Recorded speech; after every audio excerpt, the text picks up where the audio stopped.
Hello प्यारे साथियों, कैसे हो आप सभी लोग। आशा करते हैं आप सभी लोग अच्छे होंगे, कल से बेहतर होंगे और दुगने उत्साह से अपनी स्टडी में लगे हुए होंगे। तो जैसा कि हमारा जो ग्रेजुएट लेवल का एनटीपीसी का एग्जाम है वो समाप्त हो चुका है। अब बारी है एनटीपीसी ग्रेजुएट लेवल के एग्जाम की।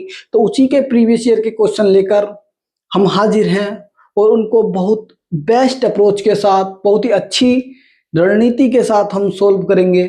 आइए देरी ना करते हुए स्टार्ट करते हैं। पहला क्वेश्चन हमारा, किस संविधान संशोधन द्वारा ओडिया भाषा का नाम बदलकर ओडिया किया गया था।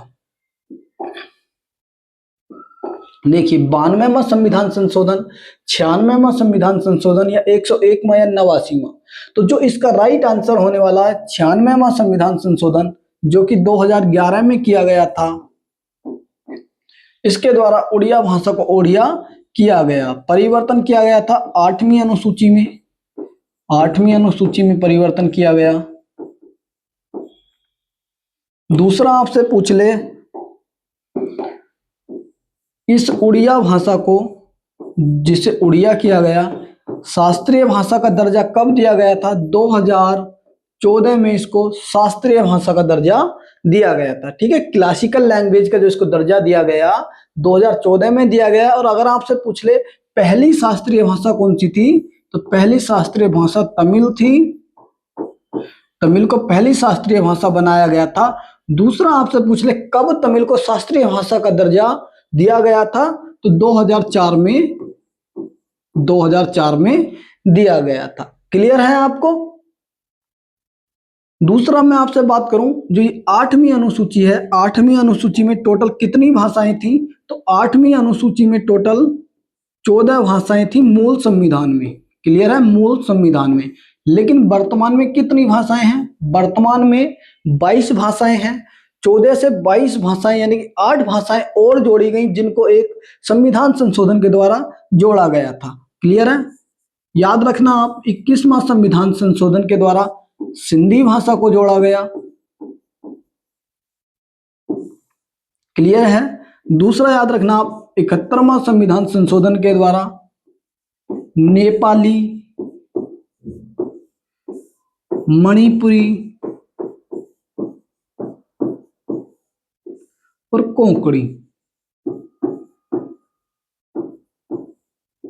क्लियर है, आप इसको नमक से याद रखना। सॉरी, 71वां संविधान संशोधन के द्वारा नेपाली, मणिपुरी, कोंकणी 3 भाषाएं हमारी 8वीं अनुसूची में जोड़ी गई। टोटल कितनी हो गई, एक ये 3 4 14 4 18, बची कितनी, 4 भाषाएं। ठीक है, 4 भाषाओं को 92वां संविधान संशोधन के द्वारा, जिसमें कौन कौन सी भाषाएं थी, बोडो,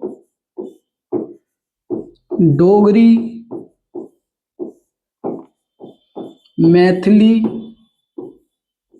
और संथाली, इन 4 भाषाओं को 92वां संविधान संशोधन के द्वारा जोड़ा गया था।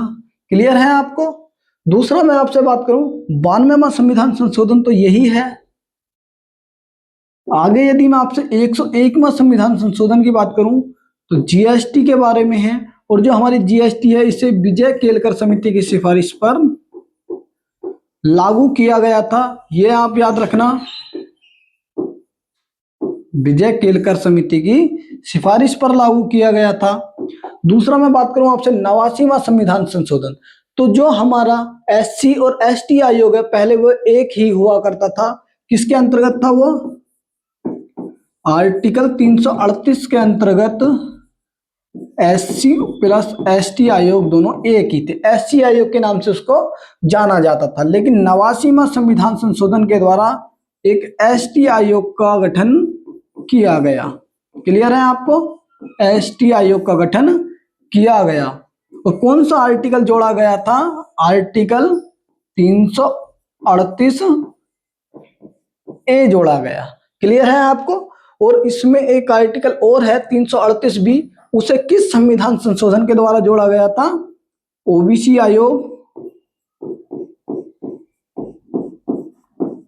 ओबीसी आयोग जो कि आर्टिकल 338 बी के अंतर्गत है, 338 बी के अंतर्गत है। इसको 102वां संविधान संशोधन, ठीक है, 102वां कॉन्स्टिट्यूशनल अमेंडमेंट के द्वारा जोड़ा गया था। यह भी आपको याद रखना है। चलिए आगे चलते हैं। बल्लम कल्ली स्नैक बोट रेस मुख्य रूप से किस त्योहार का हिस्सा है? ठीक है, बल्लम कल्ली जो बोट रेस होती है इसको स्नैक बोट रेस भी कहा जाता है, क्योंकि जो नावों का आकार है वो स्नेक की तरह होता है। ये ओणम फेस्टिवल के दौरान इसका आयोजन किया जाता है। कहां पर किया जाता है? तो ओणम को केरल में सेलिब्रेट किया जाता है, केरल में सेलिब्रेट किया जाता है। पूछ ले आपसे किस महीने में ओणम का त्योहार मनाया जाता है? तो अगस्त से सितंबर में 10 दिनों तक चलने वाला यह त्योहार है। 10 दिनों तक चलने वाला यह त्योहार है और राजा महाबली के सम्मान में, राजा महाबली के सम्मान में इसको सेलिब्रेट किया जाता है। क्लियर है? इसी के दौरान ही जो केरल का अल्लापुंझा डिस्ट्रिक्ट है,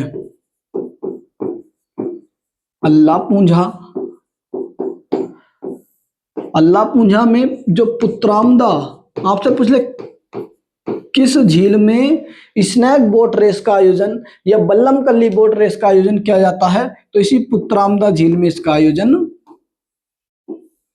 किया जाता है। क्लियर है आपको? दूसरा आपको याद रखना है, इसी पुत्रामदा झील में जो ये स्नैक बोट रेस होती है इसमें नेहरू ट्रॉफी प्रदान की जाती है, जिसकी शुरुआत कब की गई थी? 1952 में इसकी शुरुआत की गई थी। और कब? जब हमारे प्रधानमंत्री जवाहरलाल नेहरू ने केरल का दौरा किया था। ठीक है, केरल का दौरा जवाहरलाल नेहरू ने किया था, ये भी आप याद रखना। क्लियर है आपको? दूसरा आपसे अगर पूछ ले छठ पूजा का आयोजन कहां पर किया जाता है? तो छठ पूजा बिहार में आयोजित की जाती है। बिहू की बात करूं मैं, असम में आयोजन किया जाता है बिहू का। बात करें पोंगल की तो पोंगल तमिलनाडु में आयोजन किया जाता है। लेकिन आपको एक इंपॉर्टेंट फैक्ट याद रखना है, पोंगल पूछे आपसे तो तमिलनाडु में, और यदि अट्टूकल पोंगल पूछे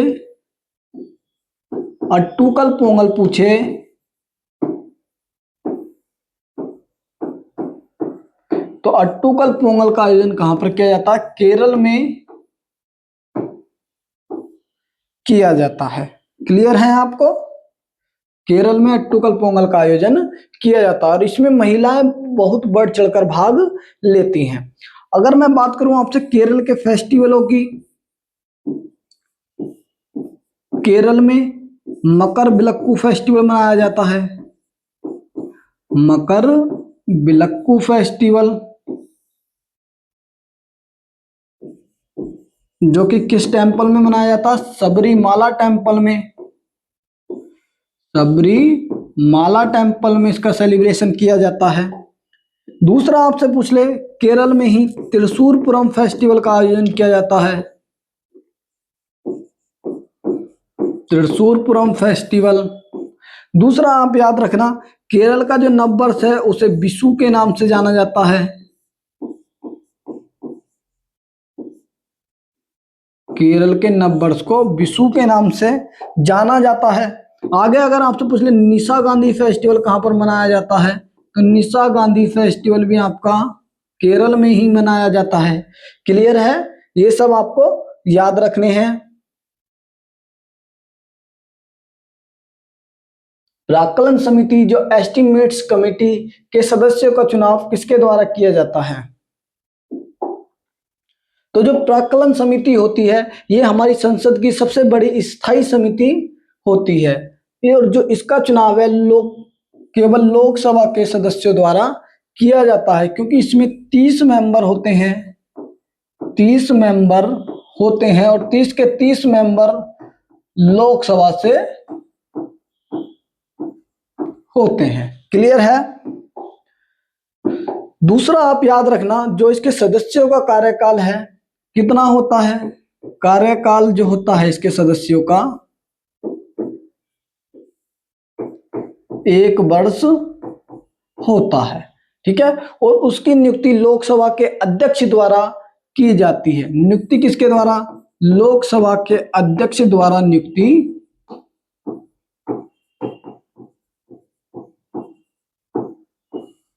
की जाती है।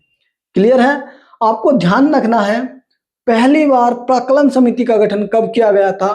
तो पहली बार प्राक्कलन समिति का जो गठन किया गया था 1950 में किया गया था। और किसकी सिफारिश पर इसका गठन किया गया था? जॉन मथाई की सिफारिश पर।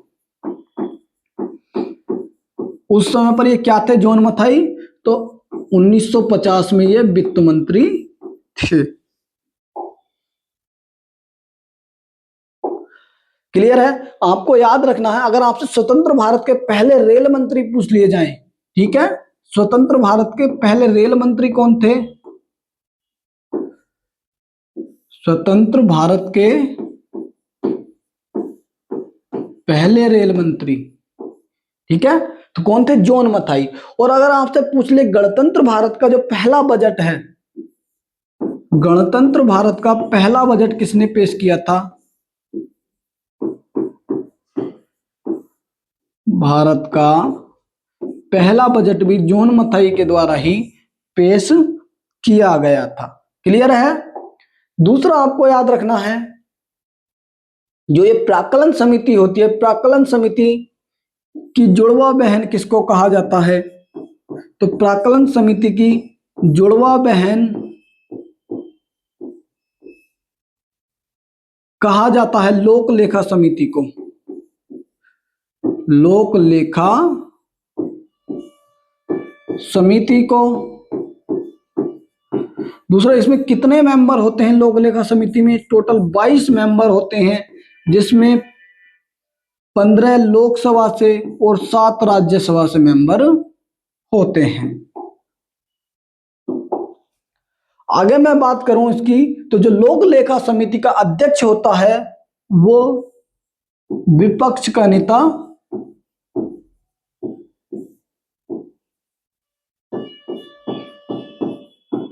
होता है। क्लियर है? विपक्ष का नेता लोक लेखा समिति का अध्यक्ष होता है, ये भी आपको याद रखना है। और आपसे पहले प्राक्कलन समिति में 30 मेंबर होते हैं, लोक लेखा समिति में 22 होते हैं। प्राक्कलन समिति में जो 30 मेंबर होते हैं वो 30 के 30 आपके लोकसभा से होते हैं, जबकि लोक लेखा समिति में 22 मेंबर होते हैं और ये 22 में 15 आपके लोकसभा से और 7 राज्यसभा से होते हैं। किस ऐतिहासिक इमारत परिसर में शेख सलीम चिश्ती का मकबरा स्थित है? हुमायूं के मकबरे में, फतेहपुर सीकरी में, लाल किले में या ताजमहल में? देखिए, तो इसका जो राइट आंसर होगा फतेहपुर सीकरी में, जो कि कहां पर है? आगरा में है। क्लियर है? आगरा में है फतेहपुर सीकरी। और 1571 से 85 तक ये राजधानी रही थी। किसने बनाया था राजधानी? अकबर ने इसको राजधानी बनाया था। क्लियर है आपको? अकबर ने राजधानी बनाया था। और इसी फतेहपुर सीकरी में 1572 में गुजरात विजय के दौरान, गुजरात विजय, आपसे पूछ ले जो बुलंद दरवाजा है कहां पर है? फतेहपुर सीकरी में है। इसका निर्माण किसके द्वारा कराया गया? इसका निर्माण अकबर ने कराया था। किसके उपलक्ष्य में? तो गुजरात विजय के उपलक्ष्य में निर्माण कराया गया था। और इसी गुजरात विजय के दौरान अकबर ने पुर्तगालियों से भेंट की थी, ये भी आप याद रखना। ठीक है? अकबर ने फतेहपुर सीकरी में बुलंद दरवाजा बनवाया था, बुलंद दरवाजा बनवाया था। क्लियर है? और जो ये बुलंद दरवाजा है, विश्व का सबसे ऊंचा दरवाजा, विश्व का सबसे ऊंचा दरवाजा भी आपसे पूछ ले कौन सा है?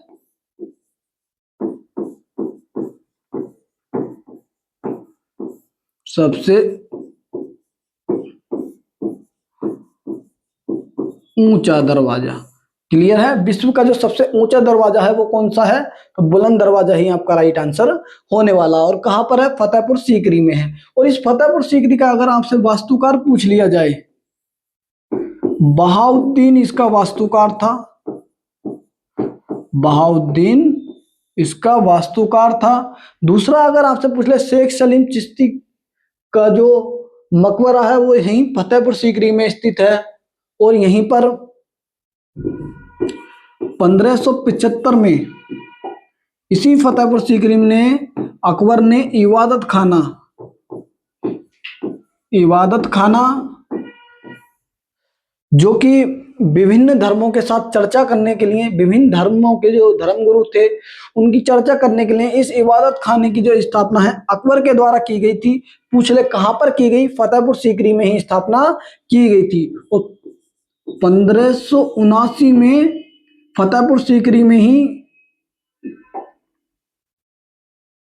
अकबर के द्वारा मजहर की घोषणा की गई थी। मजहर की घोषणा की गई थी। क्लियर है? मजहर क्या था? तो ये किसी भी धार्मिक मामले में अंतिम निर्णायक, ठीक है, अंतिम निर्णायक मत जो था वो इसी में लिखे गए थे। अंतिम निर्णायक।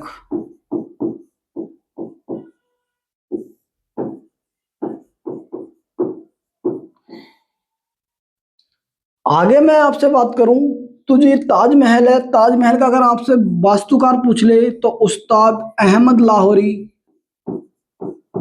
उस्ताद अहमद लाहौरी ताजमहल के वास्तुकार थे। दूसरा आप याद रखना, लाल किले का वास्तुकार कौन था? तो लाल किले के वास्तुकार भी उस्ताद अहमद लाहौरी ही इसके भी वास्तुकार थे। हुमायूं का मकबरे के वास्तुकार आपसे पूछ ले तो मीरात मिर्जा गियाथ इसके वास्तुकार थे। क्लियर है? आगे चलते हैं।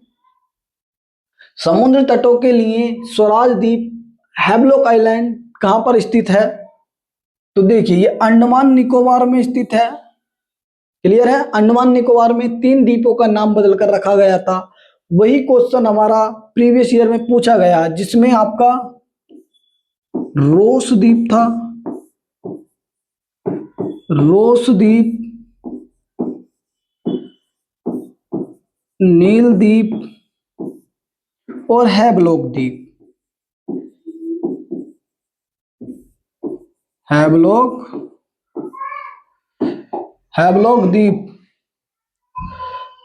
द्वीप, ठीक है। इस रोस द्वीप का जो नाम है क्या रखा गया बदलकर? वो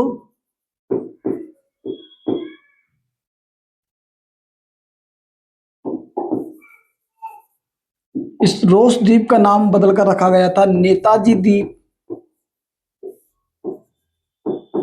नेताजी द्वीप नाम रखा गया था। जबकि जो ये नील द्वीप है इसका नाम क्या रखा गया बदलकर? शहीद द्वीप इसका नाम रखा गया। क्लियर है? दूसरा अगर हैवलॉक द्वीप पूछ ले तो ये हमारा आंसर दे ही रखा है, स्वराज द्वीप इसका नाम रखा गया था, स्वराज द्वीप नाम रखा गया। अगर आपसे भारत का सबसे बड़ा द्वीप समूह पूछ ले, सबसे बड़ा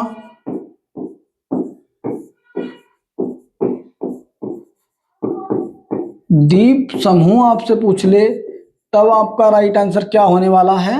अंडमान निकोबार ही होने वाला है। और यदि भारत का सबसे बड़ा द्वीप आपसे पूछ ले, सबसे बड़ा द्वीप पूछ ले आपसे, तब आपका राइट आंसर क्या होने वाला है? तब राइट आंसर होने वाला है मध्य अंडमान, मध्य अंडमान। क्लियर है? दूसरा अगर आपसे पूछ ले विश्व का सबसे बड़ा द्वीप कौन सा है? विश्व का सबसे बड़ा द्वीप है ग्रीनलैंड, ग्रीनलैंड, ठीक है, जिसकी राजधानी नूक इसकी राजधानी है। और इस पर यदि आपसे पूछ ले कहां पर है तो ये उत्तरी अमेरिका में है, नॉर्थ अमेरिका में है भौगोलिक दृष्टि से, और यदि हम पॉलिटिकल दृष्टि से बात करें तो इस पर किसका अधिकार है? डेनमार्क का। डेनमार्क जिसकी कोपेनहेगन राजधानी है, उसका इस पर अधिकार है। दूसरा, अगर एशिया का आपसे पूछ ले, एशिया का सबसे बड़ा द्वीप आपसे पूछ ले, तब आपका राइट आंसर क्या होने वाला है? तो एशिया का सबसे बड़ा द्वीप है बोर्नियो। बोर्नियो राइट आंसर होने वाला है। क्लियर है? दूसरा मैं आपसे बात करूं, हमारे भारत के दक्षिण में कौन सा महासागर स्थित है? तो हिंद महासागर स्थित है। और हिंद महासागर का सबसे बड़ा द्वीप कौन सा है? हिंद महासागर का सबसे बड़ा द्वीप है मेडागास्कर।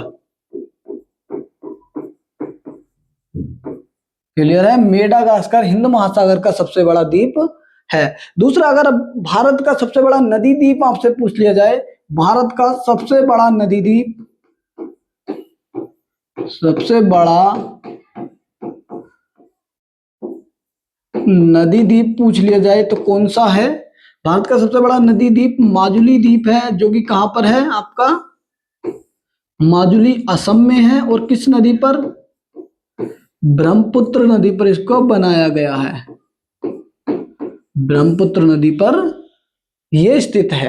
अब ये आपको याद रखना है। क्लियर है? राष्ट्रपति किसके परामर्श या सिफारिश पर राज्यपाल और राजदूतों को उनके पद से हटा सकते हैं? तो इसका जो राइट आंसर होने वाला है, केंद्रीय मंत्रिपरिषद। ठीक है, केंद्रीय मंत्रिपरिषद, जिसे कैबिनेट कहा जाता है, उसकी सिफारिश पर राज्यपाल या राजदूतों को हटाया जाता है। आप याद करिए आर्टिकल 74 के बारे में। आर्टिकल 74 में क्या लिखा हुआ है? प्रेसिडेंट को सलाह देने के लिए एक काउंसिल ऑफ मिनिस्टर होगी, और जिसका मुखिया कौन होगा? जिसका मुखिया पीएम होगा। क्लियर है? जो राष्ट्रपति हैं वो काउंसिल ऑफ मिनिस्टर की सलाह पर कार्य करते हैं। 42वां संविधान संशोधन के द्वारा जो सलाह है उसे आवश्यक कर दिया गया। इसे पुनर्विचार के लिए नहीं लौटा सकते, राष्ट्रपति बाध्य कर दिया गया था। लेकिन जब मोरारजी देसाई की सरकार आई 1978 में, 44वां संविधान संशोधन के द्वारा एक बार पुनर्विचार के लिए लौटा सकते हैं। जो सलाह दी जाती है पुनर्विचार के लिए लौटा सकते हैं।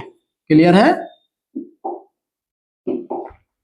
पुनर्विचार के लिए लौटा सकते हैं। दूसरा आपको क्या याद रखना है? दूसरा देखिए, आर्टिकल 53। आर्टिकल 53 में क्या लिखा हुआ है? संघ की जो कार्यपालिका शक्ति है, संघ की कार्यपालिका शक्ति किस में निहित होगी? राष्ट्रपति में निहित होगी। और इसी आर्टिकल 53 में लिखा हुआ है, जो तीनों सेनाएं हैं हमारी, तीनों सेना का सर्वोच्च सेनापति कौन होगा? प्रेसिडेंट ही तीनों सेनाओं के सर्वोच्च सेनापति होंगे। इसका उल्लेख भी आर्टिकल 53 में किया गया है। दूसरा आप याद रखना आर्टिकल 77 के बारे में। आर्टिकल 77 में लिखा हुआ है कि जो संघ के सारे काम यानी भारत के जो सभी काम हैं उनको राष्ट्रपति के नाम से ही किया जाएगा। संघ के सारे कार्य प्रेसिडेंट के नाम से ही किए जाएंगे। और इसी आर्टिकल 77 में, इसी आर्टिकल 77 के सब क्लॉज 3 में लिखा हुआ है कि जो मंत्रियों के कार्य आवंटन के नियम है, मंत्रियों के कार्य आवंटन के नियम कौन बनाता है?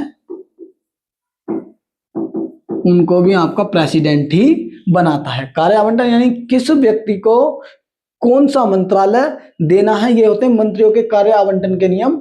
ये बनाता कौन? राष्ट्रपति और काउंसिल ऑफ मिनिस्टर की सिफारिश पर। ये भी ध्यान रखना, इसमें प्रधानमंत्री के कहने पर मंत्रियों के बीच विभागों का बंटवारा किया जाता है। क्लियर है? दूसरा मैं आपसे बात करूं तो जो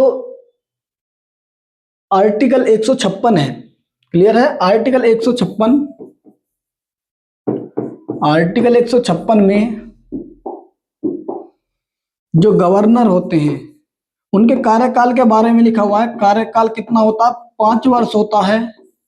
5 वर्ष होता है, लेकिन इसमें एक बात और लिखी गई है कि गवर्नर प्रेसिडेंट का प्रसाद पर्यंत रहते हैं, प्रसाद पर्यंत, यानी राष्ट्रपति चाहें तो कभी भी गवर्नर को हटा सकते हैं। और जो ये हमारे राजदूतों के लिए कोई भी आर्टिकल में ऐसा नहीं लिखा गया है कि राजदूतों को हटाने के लिए राष्ट्रपति काउंसिल ऑफ मिनिस्टर की सिफारिश से हटाएंगे, इसमें वैसे ही प्रावधान किए गए हैं। क्लियर है।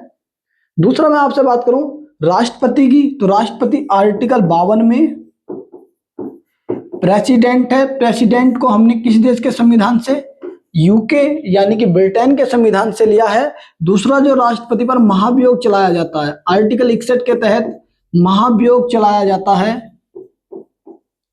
इस महाभियोग को हमने किस देश के संविधान से लिया है, तो इसको यूएसए के संविधान से लिया गया है। क्लियर है। चलिए आगे चलते हैं। पारिस्थितिकी में लिंडेमान का नियम किससे संबंधित है, तो लिंडेमान का जो नियम है ऊर्जा का 10% स्थानांतरण से संबंधित है। क्लियर है। यह नियम कब दिया था, 1942 में लिंडेमान के द्वारा दिया गया था।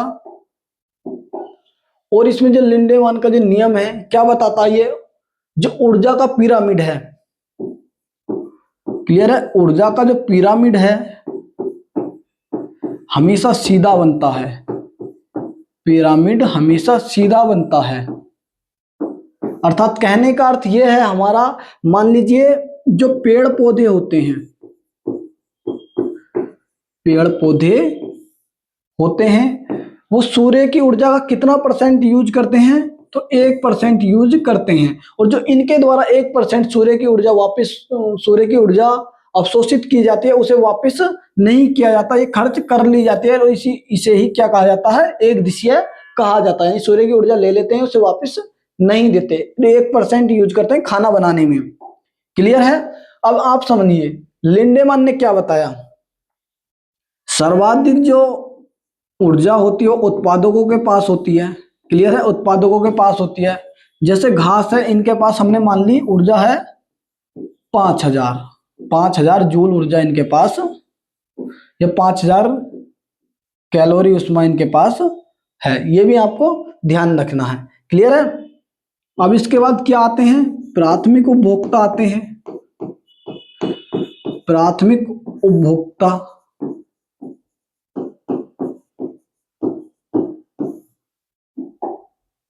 प्राथमिक उपभोक्ता में क्या होगा, मान लीजिए जैसे चूहा है हमारा, खरगोश है या हिरण है, ठीक है, ये खाएंगे घास को। घास के पास कितनी कैलोरी उष्मा या कितने जूल ऊर्जा थी, तो उसके पास थी 5000 का 10% इनको प्राप्त होगी। इनको जो प्राप्त होगी वो 500 जूल उष्मा या ऊर्जा, इनको 500 जूल ऊर्जा किनको प्राप्त होगी, खरगोशों को प्राप्त होगी। ये लिंडेमान ने ही बताया था। अब इसके बाद आते हैं सेकेंडरी उपभोक्ता, द्वितीयक उपभोक्ता। क्लियर है। द्वितीयक उपभोक्ता में जैसे चूहा है, चूहा को कौन खा गया, बिल्ली खा गई। ठीक है, बिल्ली खा गई, तो बिल्ली क्या आई, सेकंड उपभोक्ता में आई। और इन्होंने जब चूहा को खाया, चूहा के पास 500 जूल उष्मा थी। अब 500 जूल ऊर्जा जो है इसका भी 10%, यानी 50 जूल ऊर्जा किसके पास जाएगी, अब बिल्ली के पास 50 जूल ऊर्जा जाएगी। ठीक है, हिरण को भी सेम किसके पास जाएगी, बिल्ली के पास जाएगी। क्लियर है। अब उसके बाद आते हैं तृतीयक उपभोक्ता। जो तृतीयक उपभोक्ता होते हैं,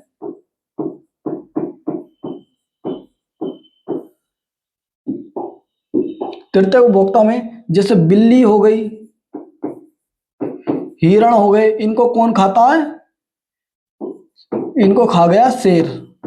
ठीक है, तो शेर को रखा जाएगा तृतीयक उपभोक्ता में, तृतीयक उपभोक्ता में इसको रखा जाएगा। ठीक है, 50 जूल ऊर्जा थी किसके पास, बिल्ली के पास या हिरण के पास, ठीक है, तो उस 50 जूल का 10% यानी 5 जूल ऊर्जा ही किसको प्राप्त होगी, शेर को प्राप्त होगी, ठीक है, 5 जूल ऊर्जा ही शेर को प्राप्त होगी, ठीक है। इसमें जैसे स्तर बढ़ता जाता है, जैसे शीर्ष स्तर इसका होता है तृतीय उपभोक्ता या चतुर्थ उपभोक्ता, जिसमें बाज आता है, ठीक है, तो उसमें क्या होता है, सबसे कम ऊष्मा ऊर्जा प्राप्त होती है, सबसे कम ऊर्जा प्राप्त होती है। जबकि अगर जहर की बात करें तो शीर्ष उपभोक्ता में सर्वाधिक जहर पाया जाता है। क्लियर है? और यही बताता है लिंडेमान का नियम, ठीक है, 10% ऊर्जा स्थानांतरण के बारे में बताता है। जैसे हम प्रथम उपभोक्ता से द्वितीय उपभोक्ता में जाते हैं तो 10% ऊर्जा ही द्वितीय उपभोक्ता के पास पहुंचती है, द्वितीय से तृतीय में जाते हैं तो भी 10% ही पहुंचती है। क्लियर है? हरित क्रांति के दौरान हाई यील्ड वैरायटी बीजों का मुख्य भूमिका क्या थी? खाद्यान्न उत्पादन, विशेषकर गेहूं और चावल में भारी वृद्धि करना, ठीक है। विश्व में हरित क्रांति का जनक किसे कहा जाता है? यह हरित क्रांति शब्द किसने दिया था? हरित क्रांति शब्द विलियम गिडे के द्वारा दिया गया था, विलियम गिडे या गोर्ड के द्वारा दिया गया था।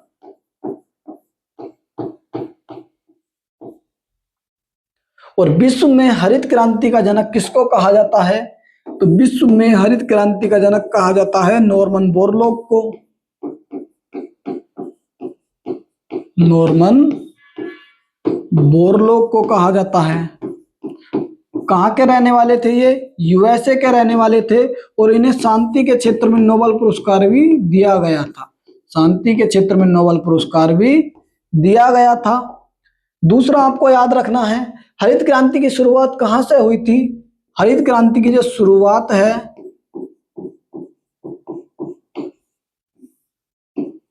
मैक्सिको से हरित क्रांति की शुरुआत हुई थी, ये भी आपको याद रखना है। दूसरा मैं आपसे बात करूं भारत में हरित क्रांति की शुरुआत कब हुई थी? तो भारत में हरित क्रांति की शुरुआत 1966 से 1967, दशक पूछे तो 1960 के दशक में हरित क्रांति की शुरुआत हुई थी। कौन सी पंचवर्षीय योजना के बाद? तो तीसरी पंचवर्षीय योजना में इसको स्टार्ट किया गया था। और अगर आपसे पूछ ले भारत में हरित क्रांति का जनक किसको कहा जाता है? तो भारत में हरित क्रांति का जनक एमएस स्वामीनाथन को भारत में हरित क्रांति का जनक कहा जाता है। और विश्व खाद्य पुरस्कार पाने वाले पहले भारतीय पूछ ले तो 1987 में फर्स्ट विश्व खाद्य पुरस्कार इनको दिया गया था। क्लियर है?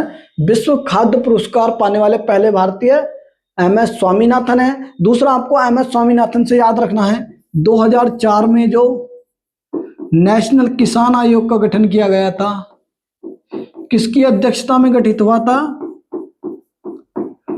एमएस स्वामीनाथन की अध्यक्षता में ही इसको गठित किया गया था। क्लियर है? और जो ग्रीन रिवॉल्यूशन है, हरित क्रांति का सर्वाधिक असर विशेषकर गेहूं और चावल पर पड़ा था और पंजाब और हरियाणा के क्षेत्र में पड़ा था। सॉरी, जैसे देखिए गुलाबी क्रांति है, गुलाबी क्रांति का संबंध किससे है? झींगा उत्पादन से। झींगा उत्पादन। गोल क्रांति का संबंध किससे है? आलू उत्पादन से। नीली क्रांति का संबंध किससे है? मत्स्य उत्पादन से। क्लियर है? चलिए आगे चलते हैं। थार का रेगिस्तान मुख्य रूप से भारत के किन राज्यों में फैला है? तो जो थार का रेगिस्तान है, ये राज्य की बात की जाए तो 4 राज्यों में फैला है। देश की बात की जाए 2 देशों में, भारत और पाकिस्तान में फैला है, राजस्थान, गुजरात, पंजाब और हरियाणा। क्लियर है? इन 4 राज्यों में फैला हुआ है। और इसी थार के रेगिस्तान में ही कालीबंगा है। सिंधु घाटी सभ्यता का स्थल कालीबंगा कहां पर है? थार के रेगिस्तान में ही है। और इसका अर्थ होता है काले रंग की चूड़ियां। काले रंग की चूड़ियां इसका अर्थ होता है। क्लियर है? विश्व की सर्वाधिक घनी आबादी, ठीक है, विश्व की सर्वाधिक जनसंख्या घनत्व किस रेगिस्तान में पाया जाता है? तो थार के मरुस्थल में ही विश्व का सर्वाधिक जनसंख्या घनत्व पाया जाता है। सर्वाधिक जनसंख्या घनत्व किस रेगिस्तान में पाया जाता है? तो आपका राइट आंसर होगा थार के रेगिस्तान में ही पाया जाता है। और थार के रेगिस्तान की सबसे लंबी नदी कौन सी है? लूनी नदी यहाँ की सबसे लंबी नदी है। आगे आप याद रखना, जो थार का रेगिस्तान है, सबसे घनी आबादी का अर्थ आप समझ रहे हो नहीं? जनसंख्या घनत्व, यानी कि यहाँ 1 किलोमीटर के क्षेत्र में बहुत ज्यादा लोग पाए जाते हैं, उसको ही क्या कहा जाता है? जनसंख्या घनत्व कहा जाता है। क्लियर है? आगे मैं बात करूं, भारत की जो सबसे बड़ी कृत्रिम झील है, भारत की जो सबसे बड़ी कृत्रिम नहर है,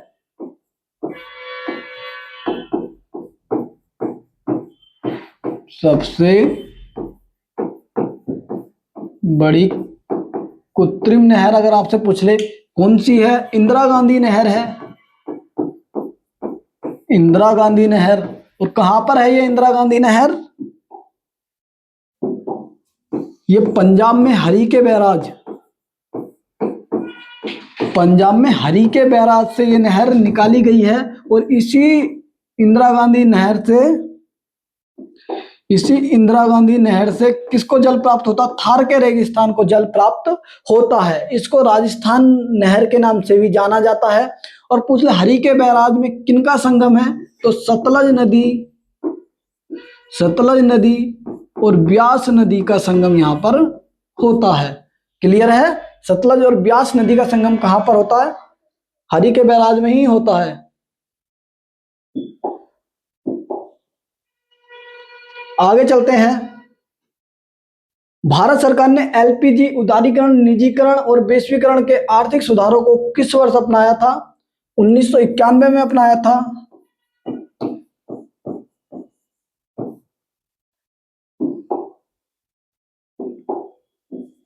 नई अर्थव्यवस्था नीति कब अपनाई? 1991 में ही अपनाई थी। और इस समय पर जो पीएम थे वो कौन थे? तो पीवी नरसिम्हा राव। पीवी नरसिम्हा राव 1991 में क्या थे? पीएम थे। और इनको ही भारत में आर्थिक सुधारों का जनक कहा जाता है। वित्त मंत्री कौन थे? वित्त मंत्री थे चेंजिंग इंडिया पुस्तक के लेखक doctor Manmohan Singh. Doctor Manmohan Singh. Clear है? अगर आपसे पूछ लिया जाए, आरबीआई के गवर्नर भी मनमोहन सिंह रहे हैं। अगर आपसे पूछ लिया जाए कि जो ये मनमोहन सिंह है कि किस प्रधानमंत्री का नाम हमें जो हमारे नोट है उन पर देखने को मिलता है, तो मनमोहन सिंह का जो साइन है वही हमको किस पर देखने को मिलता है? इंडियन नोटों पर देखने को मिलता है। क्लियर है? दूसरा मैं आपसे बात करूं तो 1991 में ही रुपए का अवमूल्यन किया गया था। रुपए का अवमूल्यन किया गया था। अवमूल्यन मतलब रुपए की वैल्यू गिरा देना अवमूल्यन कहलाता है। ठीक है? रुपए का अवमूल्यन किया गया था, यह भी आपको याद रखना है। दूसरा मैं आपसे बात करूं, कौन सी पंचवर्षीय योजना के बाद इसको स्टार्ट किया गया था? तो 7वीं पंचवर्षीय योजना के बाद। 7वीं जो पंचवर्षीय योजना थी उसके बाद इसको स्टार्ट किया गया था। क्लियर है? देखिए एलपीजी होता क्या है? लिबरलाइजेशन, यानी बंधनों से मुक्ति। बंधनों से मुक्ति, लिबरलाइजेशन, उदारीकरण का मतलब है जब पहले भारत में कोई भी कंपनी नहीं खुलती थी तो उसको दर्जनों लाइसेंस सरकार से लेने पड़ते थे। उसी लाइसेंस व्यवस्था को समाप्त करके नाम मात्र कर दिया गया। और कितनी उसको साइकिल बनानी है ये भी सरकार से पूछकर ही बनाना होता था। तो इसके 1991 के बाद इन सभी को समाप्त करके कंपनी को स्वायत्तता दी गई। जो कंपनी थी उन्हें स्वायत्तता दी गई। ठीक है, आगे बात करूं मैं प्राइवेटाइजेशन यानी निजीकरण क्या है। सरकारी क्षेत्र में निजी कंपनियों का आगमन, ये निजीकरण है। मान लीजिए पहले क्या था, 1991 से पहले बीएसएनएल चलता था, कोई दूसरी कंपनी नेटवर्क की कंपनी नहीं थी। लेकिन 1991 के बाद जब निजीकरण किया गया तो उसके बाद क्या हुआ, एयरटेल भी आ गया, वोडाफोन भी आ गया, आइडिया भी आ गया। क्लियर है, ये सब प्राइवेट कंपनियां आ गई। ये होता है निजीकरण।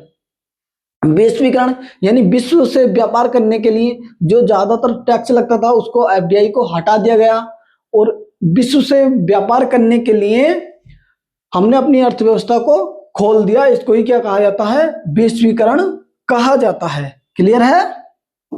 दूसरा आपसे पूछा जा सकता है कि इस एलपीजी जो व्यवस्था है इसको हमने किसके दबाव में आकर अपनाया था। तो इस एलपीजी व्यवस्था को हमने अपनाया था किसके दबाव में आकर, आईएमएफ और वर्ल्ड बैंक के दबाव में आकर।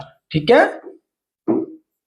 वर्ल्ड बैंक के दबाव में आकर हमने इसको अपनाया था। चलिए आगे चलते हैं। पुष्यभूति वंश का कौन सा राजा 580 से 605 ईस्वी तक शासन किया और इस वंश का पहला प्रभावशाली शासक माना जाता है। तो इसका राइट आंसर होगा प्रभाकर वर्धन को।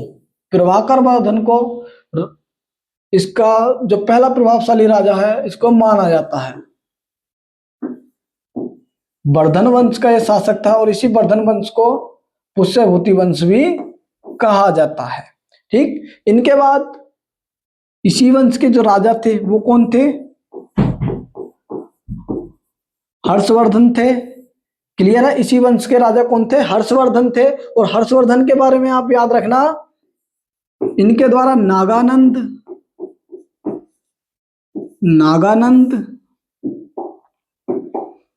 रत्नावली और प्रियदर्शिका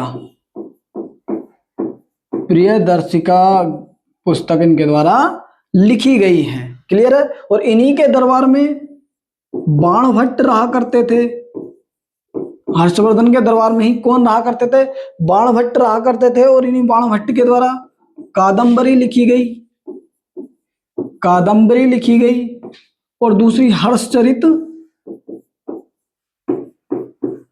इनके द्वारा लिखी गई थी। ये भी आपको याद रखना है। दूसरा, हर्षवर्धन से बात करूं मैं तो हर्षवर्धन के शासन काल में ही जो चीनी यात्री था हैंसोंग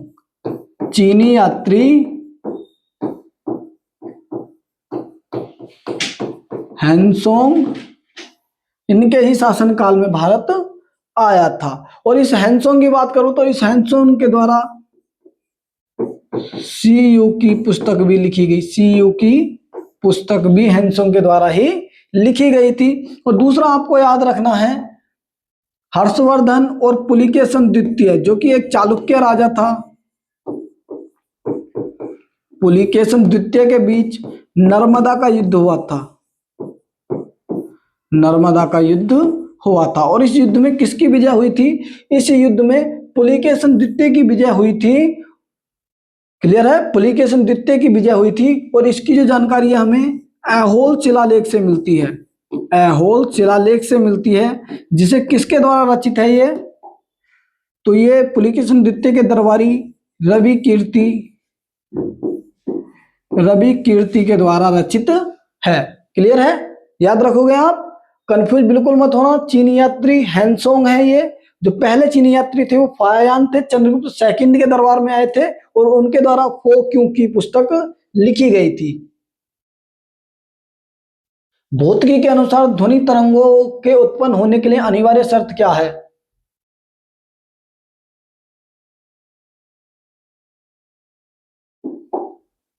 देखिए, तो इसका जो राइट आंसर होगा, वस्तु में कंपन का होना। अनिवार्य स्थिति, कंपन होगा जब ही क्या होगी, ध्वनि उत्पन्न होगी। और ध्वनि तरंगे कैसी तरंगे होती हैं, अनुदैर्ध्य तरंगे ध्वनि तरंगे होती हैं। क्लियर है? अनुदैर्ध्य तरंगे होती हैं। निर्वात का होना, निर्वात में तो ध्वनि की चाल 0 होती है, इसके लिए माध्यम की आवश्यकता होती है। माध्यम की आवश्यकता होती है, अर्थात ठोस, द्रव, गैस की आवश्यकता होती है। अगर आपसे पूछ ले ध्वनि की चाल किस में सर्वाधिक होती है, तो ध्वनि की चाल सर्वाधिक ठोस में होती है। ध्वनि की चाल सर्वाधिक ठोस में होती है, और सबसे कम पूछ लें आपसे तो सबसे कम गैस में होती है। ध्वनि की चाल सबसे कम किस में होती है? गैस में ध्वनि की चाल सबसे कम होती है। दूसरा आप याद रखना, तापमान और दाब बढ़ने पर ध्वनि पर क्या प्रभाव पड़ता है? याद रखना आप, तापमान बढ़ने पर ध्वनि की जो चाल है वो बढ़ जाती है, ध्वनि की चाल इंक्रीज हो जाती है, लेकिन दाब बढ़ने पर कोई भी प्रभाव नहीं पड़ता। कोई भी प्रभाव दाब बढ़ने पर नहीं पड़ता है। दूसरा आपको याद रखना है, ध्वनि की जो चाल है वो हवा में कितनी होती है? हवा में ध्वनि की चाल 332 मीटर पर सेकंड हवा में ध्वनि की चाल होती है। क्लियर है? आगे चलते हैं। विश्व साक्षरता दिवस प्रतिवर्ष कब मनाया जाता है? तो विश्व साक्षरता दिवस प्रतिवर्ष 8 सितंबर को मनाया जाता है। और विश्व साक्षरता दिवस जो साक्षरता है वो 7 वर्ष से जो प्लस के बच्चे होते हैं, या 7 वर्ष से प्लस जो लोग होते हैं, वो या तो किसी भी भाषा को लिखना जानते हो या पढ़ना जानते हो। किसी भी भाषा को या तो लिखना जानते हो, लिखना या पढ़ना जानते हो, उसे ही भारत में क्या माना जाता है? साक्षर माना जाता है। क्लियर है? दूसरा मैं आपसे बात करूं, जब 1951 में हमारा देश आजाद हुआ था, 1951 में हमारा देश 1947 में आजाद हुआ था, लेकिन 1951 में पहली जनगणना हुई थी। पहली जनगणना में भारत की साक्षरता कितनी थी? तो 18.33% भारत की क्या थी? साक्षरता थी। भारत की साक्षरता 18.33% थी, ये भी आप याद रखना। और वर्तमान में कितनी साक्षरता है? वर्तमान में 74.04% साक्षरता है। क्लियर? 74.04% साक्षरता है। आप 1951 में याद रखना, जो भारत के पहले भारतीय जनगणना आयुक्त थे आर ए गोपालास्वामी कब थे? तो 1951 में ही उनको बनाया गया था। गोपालास्वामी, जो कि ईट्स की मृत्यु के बाद बने थे। बनाया तो ईट्स को गया था, लेकिन उनकी डेथ हो गई थी। उसके बाद आर ए गोपालास्वामी को भारत का पहला भारतीय जनगणना आयुक्त बनाया गया था। और जो 1951 की जनगणना है, जो कि 8वीं जनगणना थी, उसकी जो जनगणना आयुक्त थे आर ए गोपालास्वामी थे। क्लियर है? आगे देखिए, अब मैं आपसे बात करूं 2 अक्टूबर की, तो 2 अक्टूबर को अहिंसा दिवस मनाया जाता है। अहिंसा दिवस। 15 अगस्त को तो हमारा देश आजाद हुआ था, स्वतंत्रता दिवस। नेशनल राष्ट्रीय शिक्षक दिवस कब मनाया जाता है? तो राष्ट्रीय शिक्षक दिवस 5 सितंबर को ही मनाया जाता है। ठीक है? साक्षरता सर्वाधिक पूछ ले, केरल में साक्षरता दर सर्वाधिक है। कम पूछे कहां पर साक्षरता सबसे कम है, तो सबसे कम साक्षरता दर बिहार में है। बिहार में सबसे कम साक्षरता दर है। और जो 1951 में हमारी जनगणना हुई थी, उस समय केरल शीर्ष में ही था। साक्षरता दर के मामले में केरल शीर्ष पर। 1982 के एशियाई खेलों की मेजबानी किस शहर ने की थी? 1982 के जो नई दिल्ली में हुए थे एशियाई खेल, ये आपको याद रखना है। और जी एशियाई खेल थे, इसमें भारत कौन से स्थान पर रहा था? भारत 5वें स्थान पर रहा था, 5वें स्थान पर इसमें रहा था। ठीक है। दूसरा जो अप्पू नाम का हाथी है, इसका शुभंकर था। अप्पू हाथी क्या था? मैस्कोट था, यानी कि शुभंकर था। आपसे अगर पूछ ले एशियाई खेलों में पहली बार शुभंकर कब आया, तो 1982 के एशियाई खेलों में पहली बार आया था। और पहली बार रंगीन टीवी का प्रसारण, ठीक है, रंगीन टीवी का प्रसारण पहली बार कब किया गया था? 1982 में ही पहली बार किया गया था। क्लियर है। इससे पहले ब्लैक एंड व्हाइट टीवी चलती थी, लेकिन 1982 में पहली बार रंगीन टीवी का प्रसारण किया गया था। इसी पर इसको अप्पू हाथी शुभंकर को दिखाया गया था। क्लियर है। दूसरा मैं आपसे बात करूं, पहली बार कब हुए थे? 1951 में हुए थे। कहां पर हुए थे ये? 1951 में एशियाई खेल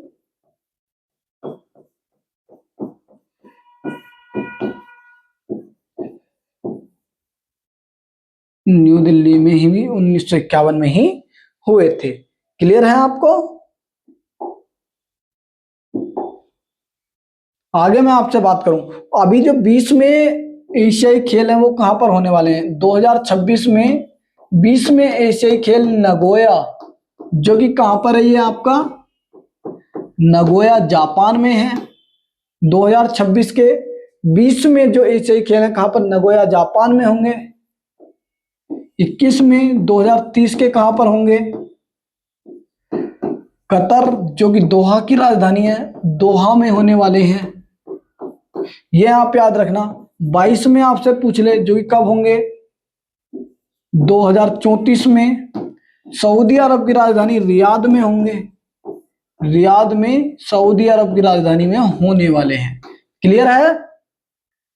चलिए आगे चलते हैं। पहले राष्ट्रमंडल खेल कब और कहां आयोजित किए गए थे? पहले राष्ट्रमंडल खेल 1930 में कनाडा हैमिल्टन में आयोजित किए गए थे। और भारत ने पहली बार पार्टिसिपेट कब किया था? तो भारत ने 1934 के लंदन ओलंपिक में पार्टिसिपेट किया था। क्लियर है। आपसे पूछ ले कि राष्ट्रमंडल खेलों में भारत ने पहली बार भाग कब लिया था, तो 1934 के लंदन राष्ट्रमंडल खेलों में भाग लिया था। और भारत ने पहला मेडल जीता था, कांस्य पदक कुश्ती में जीता था इसी में। और किसने जीता? राशिद अनवर के द्वारा जीता गया था। राशिद अनवर के द्वारा जीता गया। और यदि आपसे पूछ ले राष्ट्रमंडल खेलों में पहला गोल्ड मेडल किसने जीता? पहला गोल्ड मेडल 1958 में जीता गया था। किसने जीता था? फ्लाइंग मैन, फ्लाइंग सिख, जो मिल्खा सिंह है उनके द्वारा जीता गया था। क्लियर है। मिल्खा सिंह के द्वारा जीता गया। और इनकी अगर मैं बात करूं तो दी रेस ऑफ माई लाइफ इनकी आत्मकथा है। क्लियर है। और अगर आपसे पूछ ले कि राष्ट्रमंडल खेल हैं अभी तक भारत में कितनी बार हुए हैं, तो भारत में केवल एक बार हुए, 2010 में। 2010 में ये भारत में हुए। कहां पर हुए थे? नई दिल्ली में ही 2010 में भारत में ये हुए थे। भारत ने टोटल कितने मेडल इसमें जीते थे? तो भारत ने टोटल 101 पदक जीते थे। क्लियर है। दूसरा मैं आपसे बात करूं तो ये राष्ट्रमंडल खेल है, इसके अंतर्गत कौन कौन से देश शामिल होते हैं? तो इसके अंतर्गत वे देश शामिल होते हैं जो कभी इंग्लैंड का गुलाम रहे थे। क्लियर है। इंग्लैंड का गुलाम रहे थे। और जो ये राष्ट्रमंडल एसोसिएशन है, राष्ट्रमंडल संघ है, इसकी स्थापना 1932 में की गई थी। इसका मुख्यालय लंदन में है। लंदन में इसका मुख्यालय है। और यदि आपसे पूछ रहे राष्ट्रमंडल जो गेम्स फेडरेशन है उसके महासचिव बनने वाले पहले भारतीय कौन है, तो उसके महासचिव बनने वाले पहले भारतीय अगर आपसे पूछ लिए जाएं तो आपका राइट आंसर होने वाला कमलेश शर्मा। कमलेश शर्मा हैं, जो कि 2008 से 2016 तक रहे थे। ये भी आप याद रखना। चलिए आगे चलते हैं। भारत के प्रत्येक जिले में 2 अदालतें दीवानी और फौजदारी की व्यवस्था करने का श्रेय किस गवर्नर जनरल को जाता है? वारेन हेस्टिंग्स को जाता है। यही बंगाल के पहले गवर्नर जनरल थे। बंगाल के पहले गवर्नर जनरल कौन थे? तो वारेन हेस्टिंग्स ही बंगाल के पहले गवर्नर जनरल थे। इनके द्वारा ही 1772 में प्रत्येक जिले में 2 अदालतें, दीवानी और फौजदारी। दीवानी अदालतें क्या होती हैं? जहां पर सिविल केस, यानी कि मान लीजिए पैसों को लेकर जो केस होते हैं, व्यक्ति के व्यक्तिगत अधिकारों को लेकर, यानी मान लीजिए दहेज प्रथा को लेकर जो केस होते हैं, दहेज लेने देने को लेकर जो केस होते हैं, वो सभी दीवानी अदालत के केस होते हैं। क्लियर है? और यदि आपसे पूछ ले फौजदारी, तो फौजदारी लड़ाई झगड़े, लूटपाट, चोरी, डकैती आदि सब फौजदारी में आते हैं। इसकी स्थापना वारेन हेस्टिंग्स के द्वारा की गई थी। और 1773 का जो रेगुलेटिंग एक्ट है, उसके द्वारा 1774 में कलकत्ता सुप्रीम कोर्ट की स्थापना किसके समय पर की गई? कलकत्ता सुप्रीम कोर्ट की जो स्थापना है वारेन हेस्टिंग्स के समय पर ही की गई थी। दूसरा अगर आपसे पूछ ले, बंगाल में पहला मदरसा किसके द्वारा खोला गया था? बंगाल में पहला मदरसा भी वारेन हेस्टिंग्स के द्वारा ही खोला गया, और इसमें अरबी और फारसी भाषा में शिक्षा दी जाती थी। अरबी और फारसी भाषा में शिक्षा दी जाती थी। क्लियर है?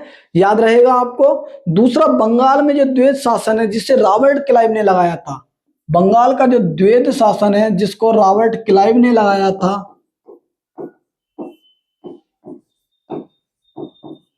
उसको समाप्त करने का श्रेय किसको जाता है? तो उसको समाप्त किया गया था वारेन हेस्टिंग्स के द्वारा ही।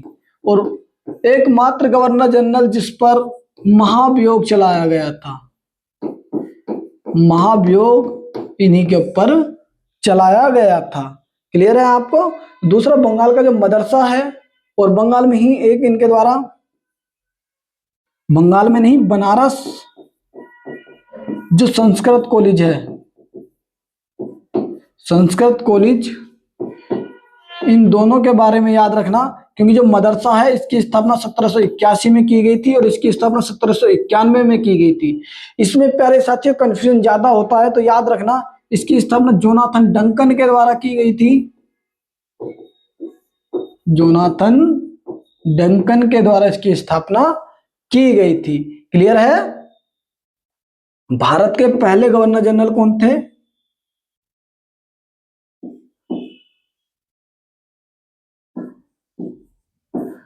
भारत के पहले गवर्नर जनरल कौन थे? तो ये लॉर्ड विलियम बेंटिक थे। 1833 का जो अधिनियम था उसके द्वारा इनको बनाया गया था। लॉर्ड डलहौजी, इन्हें हड़प नीति का जनक कहा जाता है।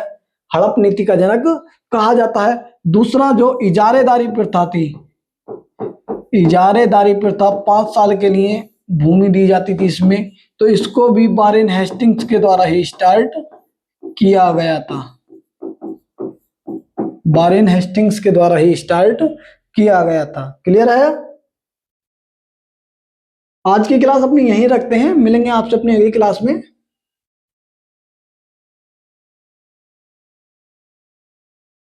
ठीक है, थैंक यू। तो आज की क्लास अपनी यहीं रखते हैं, मिलेंगे आपसे अपनी अगली क्लास में, तब तक के लिए धन्यवाद।